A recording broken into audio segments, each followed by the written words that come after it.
مسلمانوں کی پیاری امی جان حضرت عائشہ صدیقہ طیبہ طاہرہ رضی اللہ تعالی عنہا سے روایت ہے، رسول رحمت شفیع امت صلی اللہ تعالی علیہ وآلہ وسلم نے فرمایا، جب بندہ مجھ پر درود پاک پڑھتا ہے تو اس کی برکت سے ایک فرشتہ اللہ پاک کی بارگاہ میں حاضر ہوتا ہے۔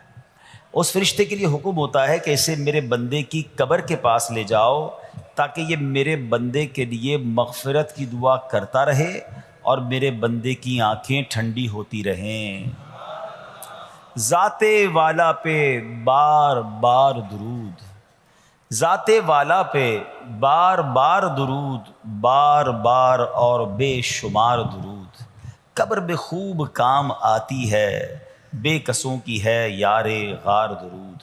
صلو علی الحبیب صلی اللہ تعالی علی محمد صلی اللہ علیہ وسلم۔ پیارے پیارے اسلامی بھائیوں، کچھ دنوں پہلے ہی کی بات ہے، ایک شور اٹھا کہ ماہ رمضان کا چاند نظر آ گیا، اور جیسے ہی رمضان آیا مسجدوں کی رونقیں بڑھ گئیں، نمازیوں کی تعداد بڑھ گئی۔ ایک عجب سما تھا سحری کا، ایک روحانی منظر تھا افطار کا۔ نوجوان، بوڑھے، بچے، اسلامی بہنیں سبھی عبادت میں مشغول ہو گئیں۔ دیکھتے ہی دیکھتے عشرہ رحمت گیا، عشرہ مغفرت آیا، وہ بھی جدا ہوا۔ ہمیں لگا کہ ہم عشرہ رحمت اور عشرہ مغفرت میں ویسی عبادت نہیں کر سکے، اب آخری عشرے میں خوب عبادت کر لیں گے، طاق راتیں بھی ہیں، مگر غفلت میں وہ آخری عشرہ بھی گزار دیا۔ رمضان ہمیں تڑپا کر، بہاریں لٹا کر، برکتیں عطا کر کے ہم سے اب جدا ہو چکا ہے۔ اب رمضان یقیناً اگلے سال بھی آئے گا، مگر یہ نہیں پتہ کہ ہم اس رمضان میں ہوں گے یا نہیں ہوں گے۔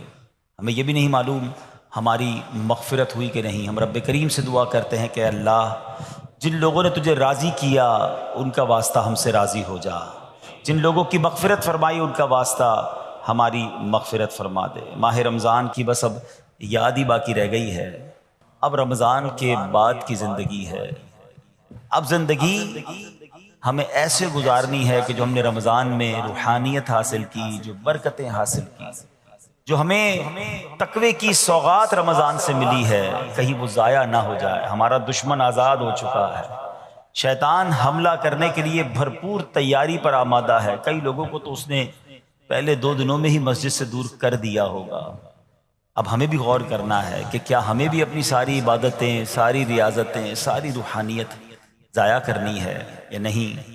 ہم نے انشاءاللہ اس کو کنٹینیو کرنا ہے جو ہم نے رمضان میں اعمال شروع کیے تھے، جو نیکیاں شروع کی تھیں۔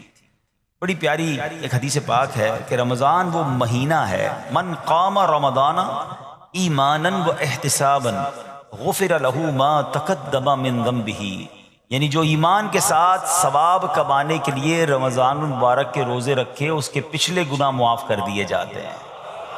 اور اب شوال کا مہینہ آیا نا، حدیث پاک میں ہے کہ جس نے رمضان کے روزے رکھے پھر 6 دن شوال میں روزے رکھے تو گناہوں سے ایسا پاک ہو جاتا ہے جیسا کہ ماں کے پیٹ سے آج ہی پیدا ہوا ہو۔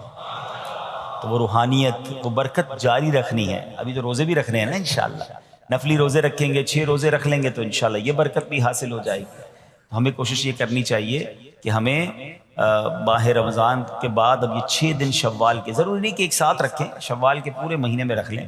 ایک اور خوبصورت حدیث ہے کہ جس نے عید الفطر کے بعد 6 روزے شوال کے رکھے تو اس نے پورے سال کے روزے رکھے، جو ایک نیکی لائے گا اسے 10 ملیں گی۔ بڑا خوبصورت کیلکولیشن ہے کہ جو 1 مہینے کے روزے رکھے گا ملٹیپلائی بائی 10 تو 10 مہینے ہو گئے اس کے بدلے، یعنی 10 مہینے کے روزے ہو گئے۔ اب 6 روزے رکھے تو 60 روزوں کا ثواب ملے گا، تو 2 مہینے وہ کور ہو گئے۔ تو یعنی پورے سال کے روزوں کا ثواب اگر کمانا ہے تو رمضان اور اس کے بعد 6 دن شوال کے روزے رکھنے ہیں، تو انشاءاللہ ہم پورے رکھیں گے انشاءاللہ۔ اب رمضان کے بعد ہم نے پہلے یہ کیلکولیٹ کرنا ہے کہ جیسے رمضان سے پہلے تھے اب ویسے ہیں یا بدل گئے ہیں۔ اگر کسی کی رمضان سے پہلے بھی نمازیں قضا ہو رہی ہیں اور جیسے ہی رمضان گیا پھر قضا ہو رہی ہیں، رمضان سے پہلے بھی جھوٹ تھا، ماہ رمضان گزارا اب پھر جھوٹ ہے، رمضان سے پہلے بھی حرام روزی تھی، رمضان گزارنے کے بعد دوبارہ شوال سے وہی حرام روزی شروع ہو گئی ہے، تو پھر اس کا مطلب رحمت کی بارش میں وہ نہایا نہیں ہے، اس کی زندگی میں کوئی بدلاؤ آیا نہیں ہے۔ رمضان تو بدلنے آیا تھا، ایک نئی زندگی دینے آیا۔ لیکن دیکھنا یہ ہے کہ کیا ہمیں وہ نئی زندگی ملی یا ہم پھر اسی پرانی روٹین پر، وہی گناہوں بری عادتیں، وہی بری عادتیں، وہی نگاہوں کے گناہ، وہی زبان کے گناہ، وہی کانوں کے گناہ. یہ غور کرنا. اتنا بڑا انعام ملنے کے بعد بندے کو بدلنا چاہیے. مہینہ بندہ کہتے ہیں نا کسی بیماری سے نکل کر آتا ہے تو بندہ کہتا نہیں یار اب یہ کام نہیں کرنے. بیماری کے بعد مجھے پتہ چلا کہ کتنا مشکل ہے، میں نے یہ والے کھانے نہیں کھانے، میں نے یہ والے. کسی بھی جگہ ایک مہینہ کوئی گزار لے، چاہے وہ ہاسپٹل میں گزار لے، چاہے کسی اچھی صحبت میں گزار لے، چاہے کہیں اچھے کہتے ہیں نا انسٹیٹیوٹ میں گزار لے، تو اس کی زندگی میں خوب بڑا امپیکٹ آ جاتا ہے، زندگی بدل جاتی ہے. تو ہمیں تو پورا مہینہ رحمت کے سمندر میں رکھا گیا تھا، رحمت کی بارش میں رکھا گیا تھا. صبح بھی رحمت، شام بھی رحمت، افطار بھی رحمت، سحری بھی رحمت. دعائیں قبول ہو رہی تھیں، راتوں کو ایک عجب رونق تھی. ماشاءاللہ ہزاروں لاکھوں عاشقان رسول نے، بلکہ آل اوور دا ورلڈ دیکھے تو شاید کروڑوں لوگوں نے اعتکاف کیا. اب اعتکاف کرنے کے بعد بھی نہ بدلا، مسجد میں آنے جانے کے بعد بھی نہ بدلا میں، اور پھر ویسے ہی ہو گیا، تو پھر قصور کس کا ہے؟ قصور تو پھر میرا ہوا نا. یاد رکھیے قصور بارش کا نہیں ہوتا، زمین کا ہوتا ہے. رحمت کی بارش تو برسی، جو زمین نرم تھی اس نے پھول اگا دیے، جو زمین زرخیز تھی اس نے کھیت اگا دیے، اور جب پہلے ہی گندگی تھی تو بارش کی وجہ سے وہاں کیچڑ ہو جاتا ہے. بندہ بعض اوقات کہتا ہے یار وہ روحانیت نہیں رہی ہے، ہم اجتماع میں جاتا ہوں تو وہ لطف نہیں آتا، دعا میں وہ آنسو نہیں بہتے، پہلے بہت لطف تھا اب وہ کم ہو گیا ہے. کم کچھ بھی نہیں ہوا ہے. دل کی بستی خراب تو نہیں ہو گئی ہے، دل کی بستی خود تو نہیں اجاڑ لی ہے. امیر اہل سنت لکھتے ہیں نا، بات اسیاں سے میں نے بگاڑی، دل کی ہاتھوں سے بستی اجاڑی. بات اسیاں سے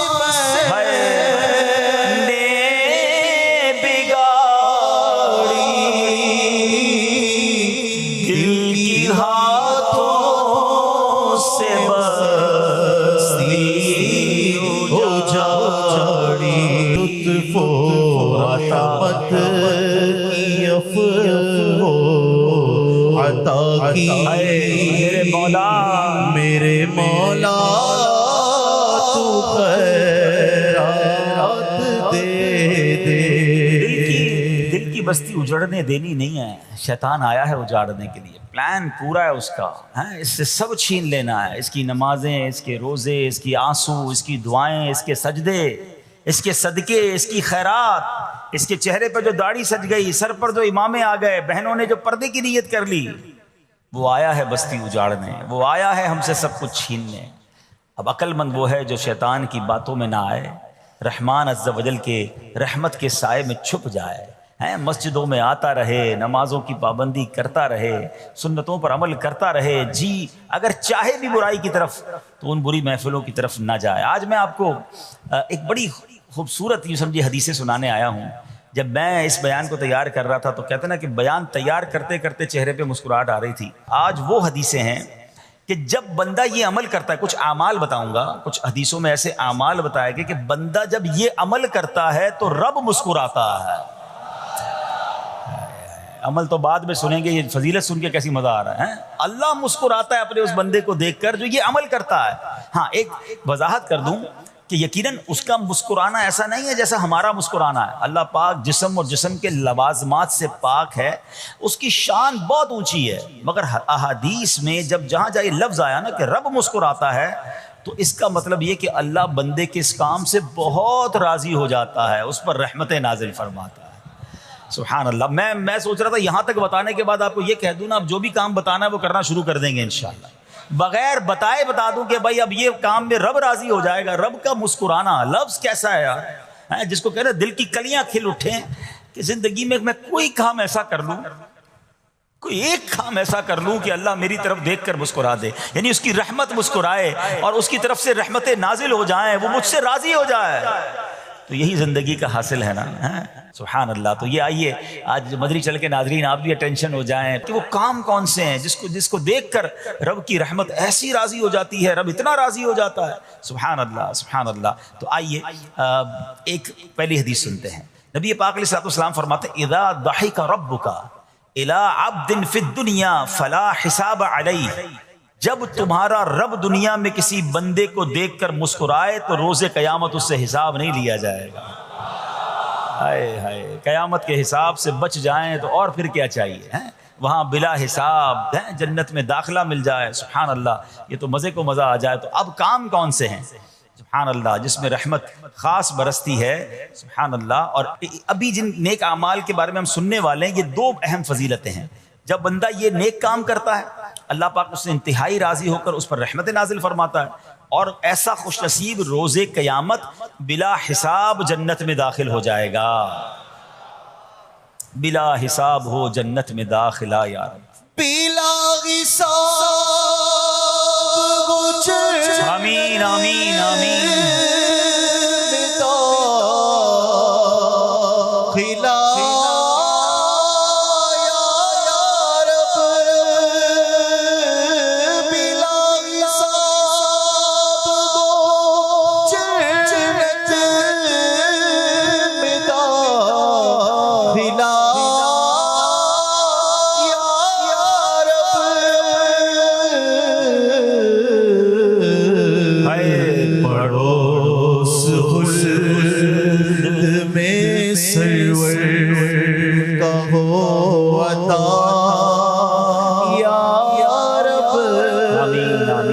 داخلہ واقعہ سنیے گا۔ پہلا خوبصورت کام، اور یہ اتنا آسان کام ہے، سچی بات یہ اتنا مزیدار کام ہے کہ بندہ یہ صبح و شام کر سکتا ہے اور کرتا جائے اور رب کی رحمت لوٹتا جائے۔ مگر اس واقعے میں مولا علی شیر خدا کرم اللہ تعالی وجہ الکریم کی شان بھی بڑے پیارے انداز میں سیکھنے کو ملے گی۔ حضرت علی بن ربیعہ رحمت اللہ تعالی فرماتے ہیں، ایک مرتبہ مسلمانوں کے چوتھے خلیفہ حضرت علی المرتضیٰ شیر خدا کرم اللہ تعالی وجہ الکریم سواری پر سوار ہوئے، مجھے اپنے پیچھے بٹھایا اور حرا نامی علاقے کی طرف چل رہے تھے، چل پڑے۔ چلتے چلتے آپ نے آسمان کی طرف نظر اٹھایا اور پھر پڑھا، اے اللہ پاک میرے گناہ بخش دے، بے شک تیرے سوا کوئی گناہوں کو بخشنے والا نہیں ہے۔ کیسی پیاری التجا ہے، تو نہیں بخشنا یا اللہ، تیرے سوا کون ہے؟ تیرے سوا گناہوں کو بخشنے والا کوئی نہیں ہے۔ حضرت علی بن ربیعہ فرماتے ہیں، یہ پڑھنے کے بعد مولا علی شیر خدا میری طرف دیکھے اور مسکرائے۔ مجھے بڑی حیرانی ہوئی، میں نے پوچھا کہ اے امیر المومنین، آپ نے پہلے استغفار کیا، اپنے گناہوں کی معافی مانگی، پھر آپ میری طرف دیکھ کر مسکرائے، اس میں راز کیا ہے؟ مولا علی شیر خدا کرم اللہ تعالی وجہ الکریم فرماتے ہیں کہ اپنے پرانا ایک واقعہ سنانے لگے، اپنی ماضی کی ایک یاد تازہ کرنے لگے۔ فرمانے لگے، ایک مرتبہ پیارے آقا مکی مدنی مصطفیٰ صلی اللہ تعالیٰ علیہ وسلم سواری پر تشریف فرما ہوئے اور مجھے اپنے پیچھے بیٹھنے کا شرف عطا فرمایا۔ مولا علی کو پیچھے بٹھایا نبی پاک نے اپنی سواری پر، اور ہم اسی جگہ یعنی حرا کا جو علاقہ ہے اسی طرف آ رہے تھے، اور چلتے چلتے میرے آقا علیہ الصلوۃ والسلام نے آسمان کی طرف نگاہ اٹھائی اور فرمایا، اللہم اغفر لی ذنوبی انہو لا یغفر الذنوب احد غیرک، اے اللہ میرے گناہ بخش دے، بے شک تیرے سوا کوئی گناہوں کا بخشنے والا نہیں ہے۔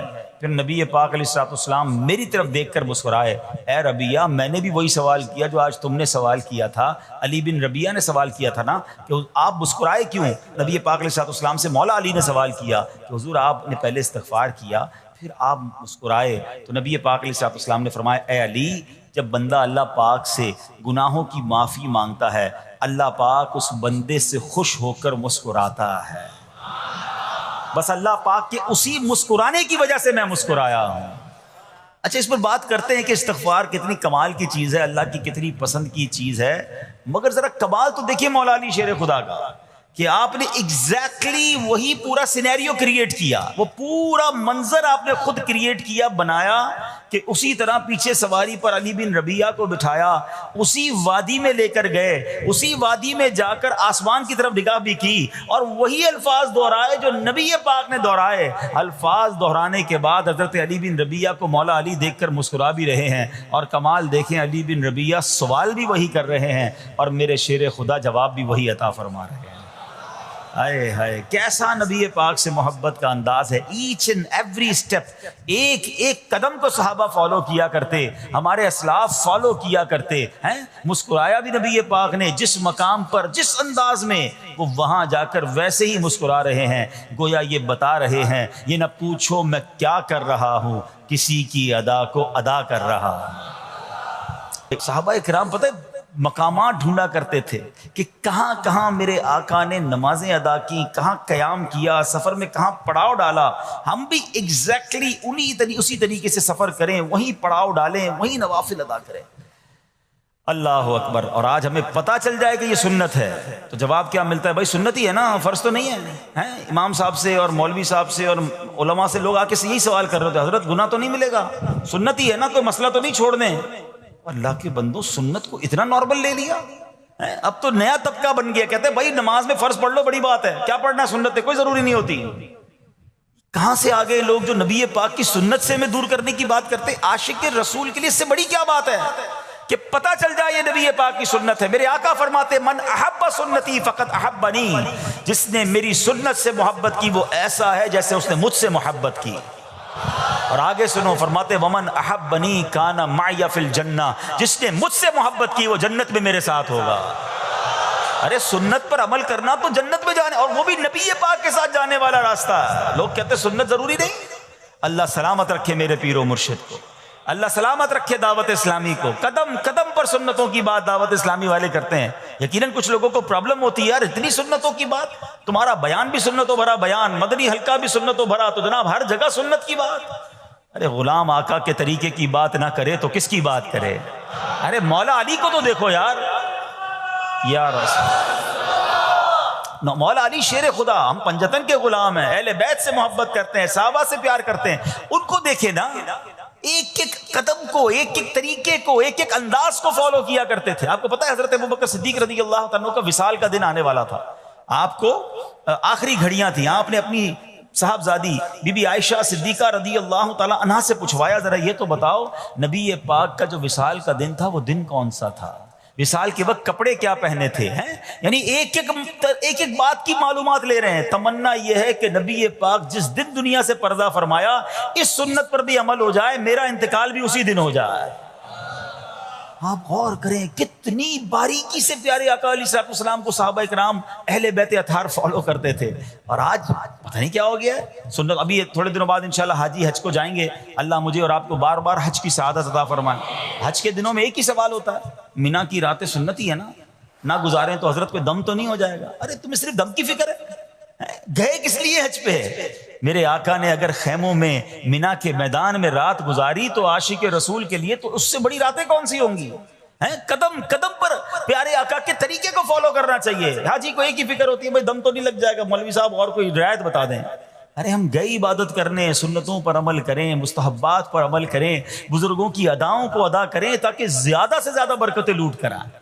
تو بہرحال اب آتے ہیں واپس اسی عمل پر۔ کیا عمل ہے کہ جس کو دیکھ کر رب بھی مسکراتا ہے؟ دوبارہ عرض کر دوں کہ اللہ کا مسکرانا وہ جسم اور جسمانیت سے پاک ہے، اس کی رحمت برستی ہے، اس کی رضا مل جاتی ہے۔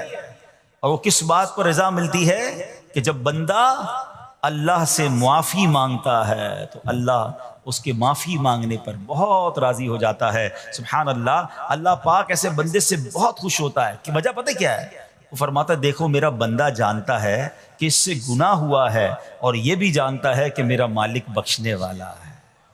اللہ کی رحمت سے مایوس نہیں ہونا ہے، گناہ ہو گیا اب فوراً توبہ کرنا، استغفار کریں۔ سبحان اللہ، اللہم اغفر لی، اللہم اغفر لی، یہ پڑھنے کی عادت بنائیں، ٹھیک ہے؟ اور اس کے معنی بھی ہمیں پتہ ہونا چاہیے کہ یا اللہ مجھے بخش دے، یا اللہ مجھے بخش دے۔ اور سبحان اللہ ہو سکے تو استغفار کے اور بھی الفاظ ہیں، استغفر اللہ، استغفر اللہ۔ ہمارے شجرہ قادریہ طاریہ میں سید الاستغفار لکھا ہے، وہ پڑھنے کی عادت بنائیں، کم از کم 100 بار تو دن میں استغفار کریں نا۔ اے کاش کہ ہم استغفار کرنے والے بن جائیں۔ اور آپ کو شاید پتہ نہیں ہے استغفار جہاں گناہوں کی معافی ہے نا، وہاں یہ بہت سارے مسائل کے حل کی کنجی بھی ہے۔ آپ اگر پرابلم میں ہیں، روزی کے مسائل ہیں، اولاد نہیں ہو رہی ہے یا کوئی بھی پرابلم ہے، ایک واقعہ سنیے۔ حضرت امام حسن بصری رحمۃ اللہ تعالی بہت بڑے بزرگ ہیں، ایک شخص آیا، آ کر کہتا حضور بارش نہیں ہو رہی ہے، قحط کی پوزیشن آ گئی ہے، بارش نہیں ہو رہی، دعا فرمائیں، کو وظیفہ عطا فرمائیں۔ آپ نے فرمایا استغفار کرو، وہ چلا گیا۔ اچھا ایک بزرگ بیٹھے تھے ان کے پاس، حضرت ربیع بن صبیح رحمۃ اللہ، وہ دیکھ رہے تھے۔ دوسرا بندہ آیا، کہتا حضور تنگ دستی ہے، کاروبار میں ڈاؤن ہے، رزق میں تنگی ہے، آپ نے فرمایا استغفار کرو۔ تیسرا شخص آیا، کہتا حضور اولاد نہیں ہو رہی ہے، حصول اولاد کے لیے وظیفہ لینا ہے، فرمایا استغفار کرو۔ چوتھا بندہ آیا، وہ کہتا ہے کہ حضور میرے باغ میں فصلوں میں پیداوار کی کمی ہے، فرمایا استغفار کرو۔ حضرت ربیع بن سبی کہتے ہیں حضور پہلا بندہ الگ پرابلم لے کر آیا، دوسرا الگ، تیسرا الگ، چوتھا الگ، چاروں کو ایک ہی دوائی، چاروں کو ایک ہی وظیفہ، استغفار استغفار۔ آئے ہائے، بڑوں کی بڑی باتیں ہیں۔ قرآن میں بھی پڑھتا ہوں، قرآن آپ بھی پڑھتے ہیں، مگر دیکھو اللہ والے کیسے پڑھتے ہیں۔ کیا خوبصورت جواب دیا آپ نے۔ آپ فرماتے ہیں سورہ نوح پارہ 29 آیت نمبر 10 سے 12 کی آپ نے تلاوت فرمائی۔ اب ذرا قرآن سنیے گا۔ بسم اللہ الرحمن الرحیم، استغفروا ربکم انہ کان غفارا یرسل السماء علیکم مدرارا ویمددکم باموال وبنین ویجعل لکم جنات ویجعل لکم انہارا۔ سبحان اللہ، ذرا سنیے گا، اپنے رب سے معافی مانگو۔ استغفروا ربکم انہ کان غفارا، بے شک وہ بڑا معاف کرنے والا ہے۔ اب دے گا عطا، کیا فرمائے گا؟ یرسل السماء علیکم مدرارا، وہ تم پر موسلا دھار بارش بھیجے گا۔ وَيُمْدِدْكُمْ بِأَمْوَالٍ وَبَنِينَ وَيَجْعَلْ لَكُمْ جَنَّاتٍ وَيَجْعَلْ لَكُمْ أَنْهَارًا، فرمایا اور مالوں اور بیٹوں سے تمہاری مدد فرمائے گا، اور تمہارے لیے باغات بنا دے گا، اور تمہارے لیے نہریں بنائے گا۔ باغات بھی بڑھ رہے ہیں، اولاد بھی عطا ہو رہی ہے، مال بھی بڑھ رہا ہے، بارش بھی ہو رہی ہے۔ کس چیز سے؟ استغفار سے۔ تو استغفار یہ آپ کے بہت سارے پرابلمز کا حل ہے، مسائل کا حل ہے۔ بس اپنی زبان استغفار سے تر رکھیں۔ اچھا، پھر اس میں تھوڑی سی شرمندگی بھی ہو، ایسا نہیں کہ استغفار بھی ہو رہا ہے اور دماغ کہیں اور ہے، مسکرا بھی رہے ہیں، ہنس بھی رہے ہیں، اور استغفر اللہ، کسی سے معافی مانگتے ہوئے ہنستا ہے کیا بندہ؟ استغفر اللہ ربی من کل ذنب واتوب الیہ، یا اللہ میں اپنے سارے گناہوں سے تجھ سے معافی مانگ رہا ہوں۔ بہت سارے استغفار کے سیکھ ہیں، استغفر اللہ العظیم من کل ذنب عظیم، اے اللہ میں تجھ سے استغفار کرتا ہوں، وہ رب جو بہت عظیم ہے، اپنے سارے بڑے گناہوں سے میں استغفار کرتا ہوں۔ الگ الگ سیغوں سے اللہ کی بارگاہ میں استغفار کریں، ہو سکے تو کبھی گناہ یاد آئیں تو آنسو بھی بہ رہے ہوں، مگر یہ استغفار اللہ کو بڑا پسند ہے، معافی رب کو بہت پسند ہے۔ ابو اللیث سمرقندی رحمۃ اللہ تعالی لکھتے ہیں، پچھلی قوموں میں ایک شخص تھا، اس نے بہت گناہ کیے تھے۔ ایک بار اس نے اپنی پچھلی زندگی کے بارے میں سوچا، گناہوں کے بارے میں غور و فکر کیا، تو اسے شرمندگی ہوئی۔ اس نے نادم و شرمندہ ہو کر 3 مرتبہ کہا، اللہم غفرانک، اللہم غفرانک، اللہم غفرانک، اے اللہ تیری بخشش، اے اللہ تیری بخشش، اے اللہ پاک تیری بخشش۔ اسی لمحے اس کو موت آ گئی اور اللہ پاک نے اس کی بخشش فرما دی۔ آئیے ہم بھی پڑھ لیتے، اللہم غفرانک، اللہم غفرانک، اللہم غفرانک۔ استغفار کرنا، توبہ کرنا، گناہ یاد کر کے شرمندہ ہونا، یہ اللہ کو کتنا پسند ہے۔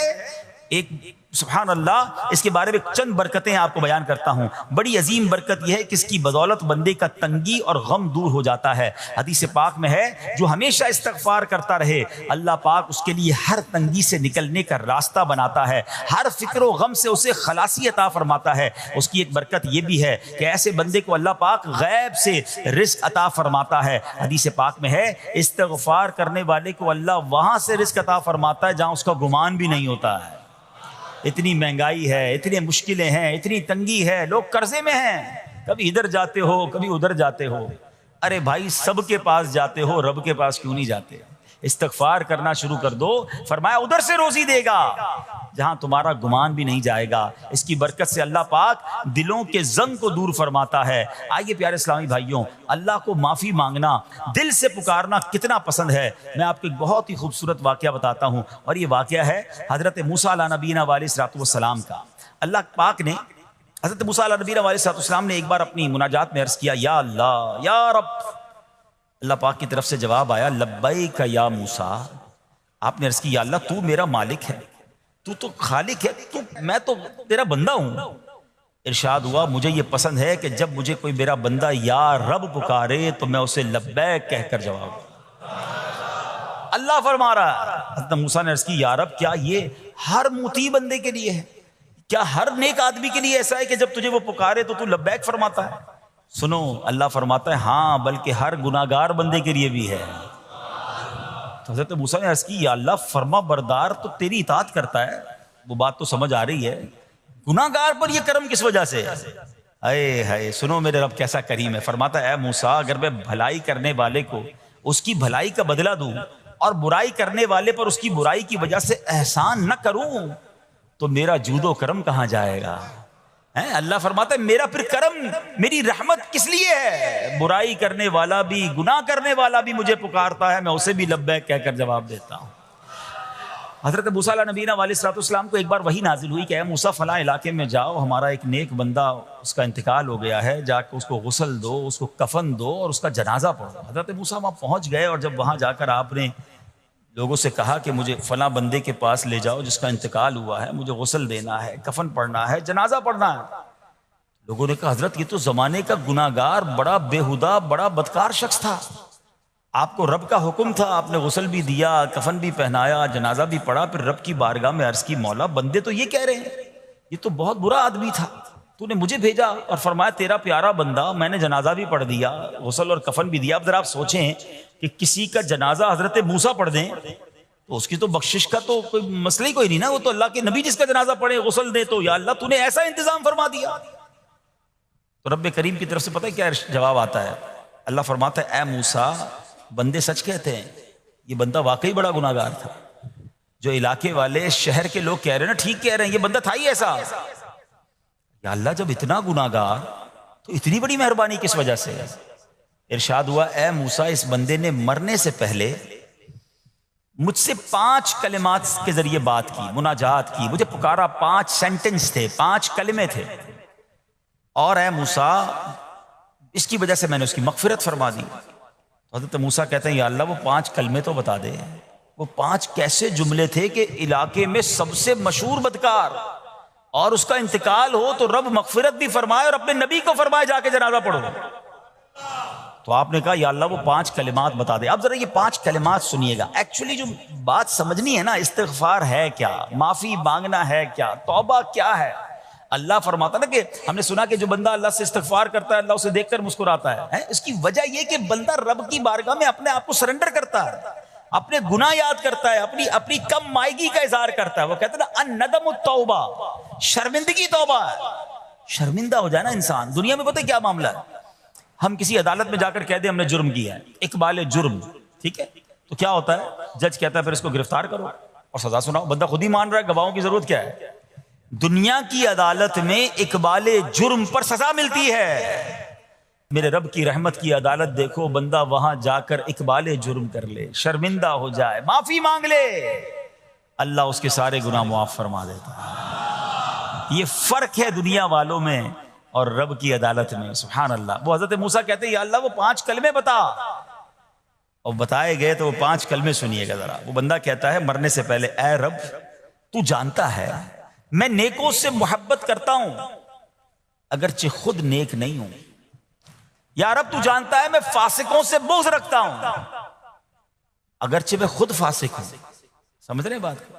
اے اللہ نیکوں سے پیار کرتا ہوں، مجھے پتا ہے میں خود نیک نہیں ہوں، میں گناہ گاروں سے نفرت کرتا ہوں حالانکہ میں خود بھی گناہ گار ہوں، کہیں بھی اپنی بڑائی نہیں ہے، میں گناہ گار، میں بدکار، مگر اللہ میں پیار کرتا ہوں نیک لوگوں سے۔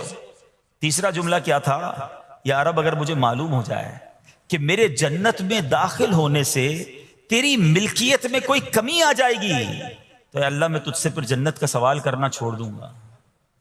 مجھے یہ پتا ہے یا اللہ تو نے مجھے جنت میں داخل کیا نا، تیری جنت میں کوئی کمی نہیں آئے گی، بہت بڑی ہے، ہمیں مجھے داخل بھی کرنے سے تیرا کچھ نہیں جائے گا، اگر کچھ جاتا ہوتا تو یا اللہ میں جنت تیرے سے مانگنا چھوڑ دیتا۔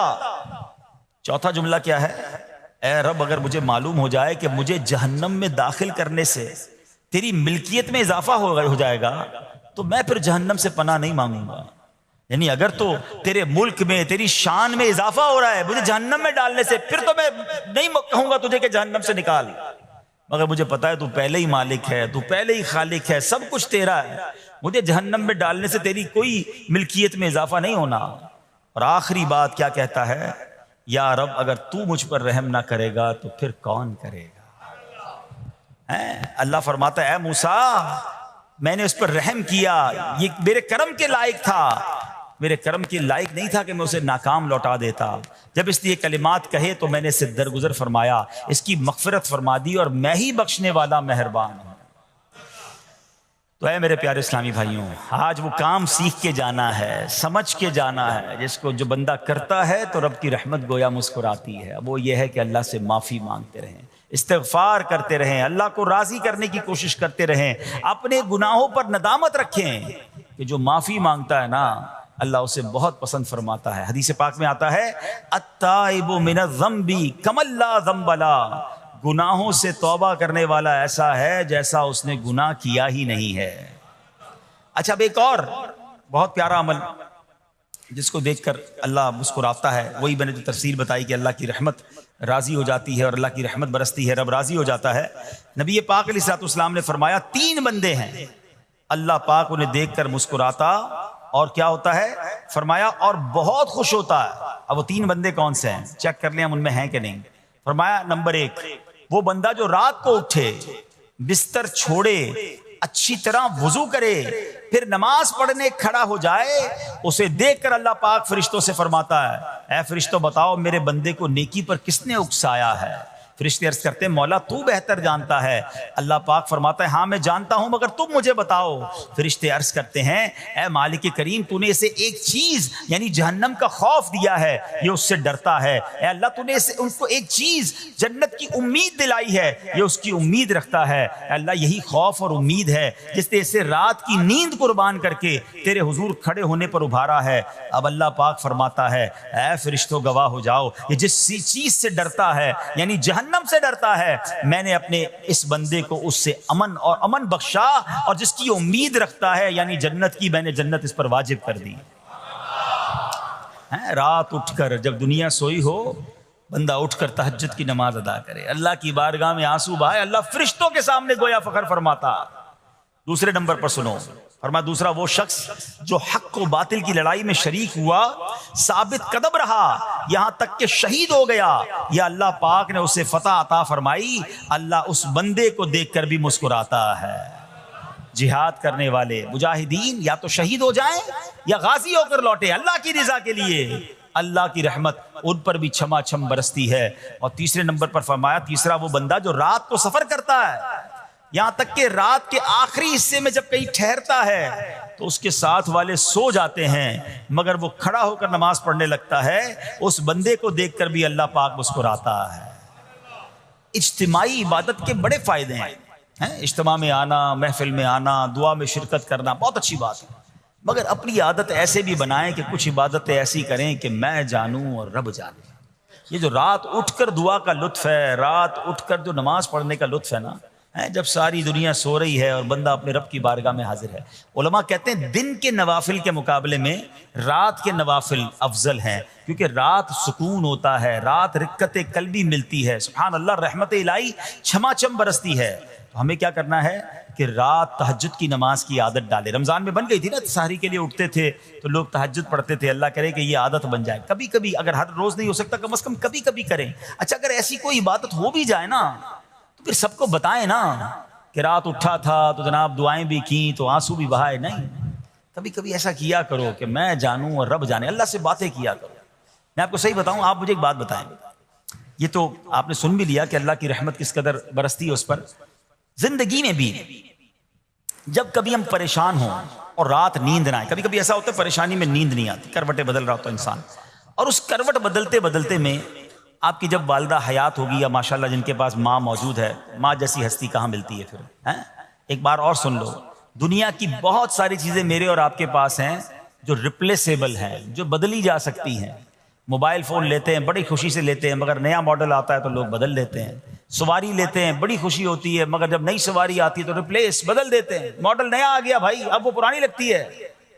مگر یاد رکھو ماں باپ چلے جائیں نا اس کے بعد ماں باپ دوبارہ نہیں ملتے، ان کا کوئی نیا ورژن یا نیا ماڈل نہیں ہے، ہیں تو ان کی قدر کر لو، ان کی دعائیں لے لو، ہیں تو بہرحال آپ کبھی کبھی تکلیف میں ایسا ہوا ہو کہ رات کو نیند نہ آئی ہو، بے قرار ہو کر ماں کے پاس گیا ہوں آنکھوں میں آنسو لے کر کہ ماں میں پریشان ہوں، بیمار ہوں، یا قرضے میں ہوں، یا فلاں پرابلم ہے۔ ماں نے کیا کیا تھا؟ کروٹ بدل کر سو گئی تھی کہ بیٹا تو جان تیرا کام جانے، یا ماں خود بھی بیدار ہو گئی، سینے لگایا اور دعا کرنا شروع کر دی۔ بھائی ہم روئے تو ماں بھی روئی، یہ ہے نا ماں میری تکلیف.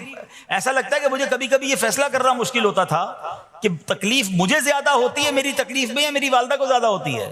بیمار میں ہوں تکلیف اسے ہے, یہ رشتہ کہاں ملتا ہے؟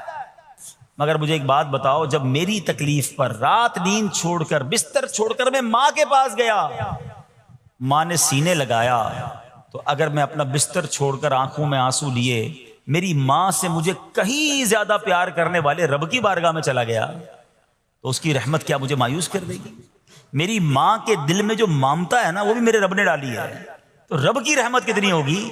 تو کبھی کبھی اللہ کی بارگاہ میں رات کے اس پہر حاضر ہوا کرو. جو پرابلم ہے آپ کی, جو مشکل ہے آپ کی, آپ یقین کریں, آپ اللہ کی بارگاہ میں تہجد کے وقت رات کے آخری پہر آنسو بہائیں, دعائیں کریں, نوافل پڑھیں, پھر دیکھیں آپ کے دل کو تسلی کیسے ہوتی ہے. آپ کا ایمان تازہ ہو جائے گا, اور آپ نے دیکھا کہ ایسے وقت عبادت کرنے والوں سے رب کتنا راضی ہوتا ہے. اللہ کرے یہ بات ہمیں سمجھ آ جائے. اسی طرح عظیم صحابی حضرت عبداللہ ابن مسعود رضی اللہ تعالیٰ سے روایت ہے, پیارے آقا مکی مدنی مصطفیٰ صلی اللہ تعالیٰ علیہ وسلم نے فرمایا, ایک بندہ رات کو اٹھتا ہے, اچھی طرح وضو کرتا ہے, پھر اللہ پاک کی حمد کرتا ہے, اس کی بزرگی بولتا ہے, اپنے نبی علیہ الصلوۃ والسلام پر درود پڑھتا ہے, قرآن کھول کر پڑھنا شروع کر دیتا ہے. یہ وہ بندہ ہے جسے دیکھ کر اللہ پاک مسکراتا ہے اور فرماتا ہے, دیکھو میرا بندہ عبادت کر رہا ہے جبکہ اسے میرے سوا کوئی نہیں دیکھ رہا ہے. اللہ, یہ کاش ہمیں عادت مل جائے کہ ہم اکیلے میں عبادت کریں, انفرادی عبادت کریں, میں جانوں میرا رب جانے. کبھی تلاوت کریں, کبھی درود پڑھیں, کبھی دعائیں کریں, کبھی آنسو بہائیں. سبحان اللہ, اس کا مزہ ہی اور ہے. ہاں کبھی ایسا ہونا چاہیے. ہم محفل میں عشق رسول کے عالم میں رو بھی پڑھتے ہیں, مدینے کی یاد ہو, نعت شروع ہو تو ہماری آنکھوں میں آنسو آ جاتے, یہ بھی اچھی بات ہے. مگر کبھی کبھی رات ایسی بھی ہونی چاہیے کہ دل میں ہو یاد تیری, گوشے تنہائی ہو, دل میں ہو یاد تیری, گوشے تنہائی ہو, پھر تو خلوت میں عجب انجمن آرائی ہو. کبھی زندگی میں ایسی راتیں بھی آنی چاہیے. وہ ہے نا, جاگ اٹھا اشکوں کا مقدر, عشق نبی میں روتے روتے کیسی گزری رات نہ پوچھو. کبھی کبھی ایسی رات بھی گزرنی چاہیے کہ آقا کی یاد میں آنسو بہ رہے ہوں, مدینے کی یاد میں, گھر والوں کو بھی پتہ نہ چلے. ہلکی ہلکی آواز میں کبھی نعت شریف لگا لیا کریں, کبھی مناجات لگا لیا کریں. ہم پتہ نہیں کیا دیکھتے دیکھتے سوتے ہیں. کاش انہی تصورات میں آنکھیں بند ہوں کہ میں سو جاؤں یا مصطفیٰ کہتے کہتے, میں سو جاؤں یا مصطفیٰ کہتے کہتے, کھلے آنکھ صلی علی کہتے کہتے. جو مدینے کے تصور میں سوتے ہیں نا, پھر خواب میں زیارت بھی کر لیتے ہیں. خواب کا ایک فنامنا یہ بھی ہے, آپ جس چیز کے بارے میں سوچتے ہوئے سوتے ہیں نا, عموماً گندی باتیں دیکھ کر, گندی چیزیں دیکھ کر سوتے ہیں, پھر ایسے ڈراؤنے خواب بھی آتے ہیں, انہیں ٹینشن بھی آتی ہے. فلموں میں بھی ماردار دیکھی, خواب میں بھی لڑائی جھگڑے دیکھ رہے ہیں. جو مدینے کی یادوں میں سو رہا ہے, جو باوضو سو رہا ہے, جو اللہ کا ذکر کر کے سو رہا ہے, جو نوافل پڑھ کے سو رہا ہے, پھر دیکھو خواب میں بھی کہاں کہاں کی سیر کرے گا انشاءاللہ. تو اپنی خلوتوں کو اچھا کریں, اپنے اکیلے وقت کو بھی خوبصورت کریں, آنسو بہائیں. اور سبحان اللہ, تہجد پڑھنے والوں کے چہروں پر نور بھی آ جاتا ہے. ہاں, یہ ایک الگ نعمت انہیں ملتی ہے, اللہ نصیب فرما دے. اچھا, ایک اور خوبصورت کام ہے, اللہ کریم جنہیں دیکھ کر مسکراتا ہے. فرمایا, حضرت ابو سعید خدری رضی اللہ تعالیٰ فرماتے ہیں, رسول ذیشان مکی مدنی سلطان صلی اللہ تعالیٰ علیہ وسلم نے فرمایا, 3 بندوں کو دیکھ کر اللہ پاک مسکراتا ہے. وہ قوم جو نماز میں صفیں سیدھی کرتی ہے, اور وہ بندہ جو اللہ پاک کی راہ میں جہاد کرتا ہے, تیسرا وہ بندہ جو رات کے اندھیرے میں عبادت کرتا ہے. انہیں دیکھ کر اللہ پاک مسکراتا ہے. جہاد والی بات اور رات والی عبادت کی بات تو ہو گئی. اب اس میں نئی بات سیکھنے کو ملی, صفیں درست کرنے والی. اب روز نماز پڑھ رہے ہیں, صفیں درستی کر رہے ہوتے, امام صاحب کہہ کے تھک جاتے, کاندھے سے کاندھا ملائیں, صفوں کو سیدھا کریں. صفوں کو سیدھا کرنے والوں کو دیکھ کر رب کی رحمت مسکراتی ہے, رحمت برستی ہے. اب یہ کتنا آسان کام ہے, مگر اس کی طرف بھی توجہ نہیں ہوتی ہے. یاد رکھیے کہ صفیں سیدھی کرنا یہ بڑی نیکی ہے, اور اللہ کرے کہ ہم اس پر عمل کرنے والے بنیں. اور صفیں درست نہ کرنا ترک واجب, ناجائز اور گناہ ہے. جو سیدھی صفیں نہیں کرتے, نہیں, ناجائز کرتے ہیں, گناہ کرتے ہیں. صف درست نہ کرنے سے نماز ناقص رہ جاتی ہے. اور یہ بعض اوقات لوگ کہتے ہیں, یار ہمیں نماز میں وسوسے بہت آتے ہیں. تو روایتوں میں آتا ہے صف درست نہ کرنا نماز میں وسوسے آنے کا سبب ہے. صفیں ٹھیک نہیں ہوں گی نا, عجیب عجیب سی باتیں دماغ میں آئیں گی. کیوں؟ حدیث پاک میں آتا ہے, شیطان تمہارے درمیان بھیڑ کے بچے کی طرح گھس جاتا ہے. شیطان صفوں میں گھس جاتا ہے. صف سیدھی نہ کرنے میں چہرہ بگڑنے کا اندیشہ ہے. آئے ہائے، اب ذرا غور کر لیجئے کہ کتنا ضروری ہے. قرآن کریم میں ایک سورت ہے سورہ صافات. اس مبارک سورت کی پہلی آیت میں اللہ پاک نے فرمایا والصافات صفا. ان کی قسم جو باقاعدہ صفے باندھے ہوئے ہیں. حضرت عبداللہ ابن مسعود فرماتے ہیں یہاں صفے باندھنے والوں سے مراد فرشتے ہیں. حضرت جابر بن سمورہ رضی اللہ تعالیٰ عنہ فرماتے ہیں ایک دن پیارے آقا مکی مدنی مصطفیٰ صلی اللہ تعالیٰ علیہ وسلم تشریف لائے اور فرمایا تم ایسے صف کیوں نہیں بناتے جیسے فرشتے صفے بناتے ہیں. ہم نے عرض کی یا رسول اللہ صلی اللہ تعالیٰ علیہ وسلم فرشتے کیسے صف بناتے ہیں؟ فرمایا پہلے اگلی صف مکمل کرتے ہیں اور خوب مل کر کھڑے ہوتے ہیں. سبحان اللہ، مبارک ہو مسلمانوں کو جو صفے سیدھی کرتے ہیں، اچھی طرح کاندھے سے کاندھا ملاتے ہیں.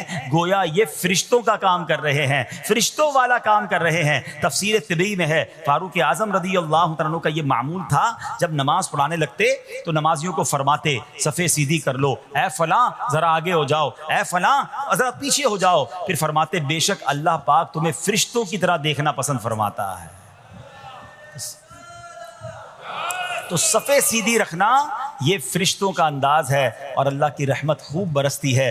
گویا رب مسکراتا ہے انہیں دیکھ کر. تو اے میرے پیارے اسلامی بھائیوں، اور بھی بہت سارے کام ہیں جس کو دیکھ کر، جن کو کرنے سے اللہ کی رحمت چھما چھم برستی ہے. بہرحال جب نے 3-4 باتیں سنی ہیں، آج سے اس کو نیت کر لیتے ہیں کہ خوب اللہ کی بارگاہ میں ہم استغفار کریں گے، اپنے گناہوں پر معافی مانگیں گے. انشاءاللہ راتوں کو اٹھ کر جب لوگ سو رہے ہوں گے اللہ کی بارگاہ میں عبادت کریں گے.